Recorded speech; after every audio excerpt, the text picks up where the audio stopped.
محبت ہر انسان کی ضرورت ہے، اور شوہر کی محبت کے لیے ہر بیوی پریشان بھی ہوتی ہے، اس کی چاہت بھی ہوتی ہے، اس کے لیے اس کی ایفرٹ بھی ہوتی ہے۔ نہ کوئی دوسرے کی محبت وین کر سکتا ہے، نہ کوئی کسی کو محبت دے سکتا ہے۔ اسی لیے سورہ الفرقان میں رب العزت نے فرمایا والذین یقولون،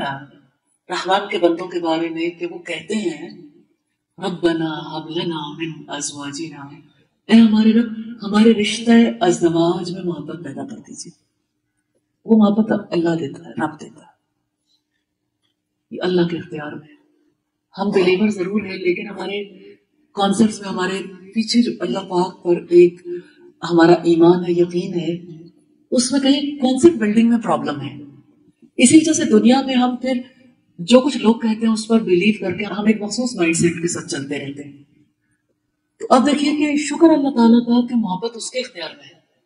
محبت وہ دلوں کے اندر ڈالتا ہے، اس لیے جہانوں کے بادشاہ سے، محبت کے مالک سے محبت مانگنی چاہیے، اور اس سے محبت مانگنے والا نامراد نہیں رہتا، وہ محبتیں دیتا ہے، اور وہ دیتے ہوئے کبھی گھبراتا نہیں ہے، کیونکہ اس کے دونوں ہاتھ کھلے ہوئے ہیں۔ اس لیے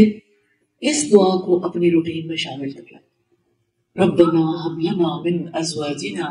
وذریاتنا قرۃ اعین، اے ہمارے رب ہمارے رشتہ ازدواج میں محبت پیدا کر دے،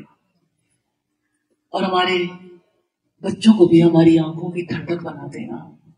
وجعلنا للمتقین اماما، اور ہمیں متقیوں کا امام بنا دیجیے، لیڈر، یعنی ہم تقوی میں لیڈ کرنے والے بن جائیں۔ آپ امیجن کریں نکاح کے آغاز میں بھی جس کا مطالبہ ہے وہ تقوی ہے، اور دعا جو سکھائی وہ بھی ہے، آپ یہ دعا کرو کہ ہمیں متقیوں کا امام بنا دے، یعنی وہ جو اللہ سے ثواب کی امید رکھ کر اس کی اطاعت کی کام کرتے ہیں، اور اس کے عذاب کے خوف سے بچنے کے لیے اس کے روکے سے رک جاتے ہیں۔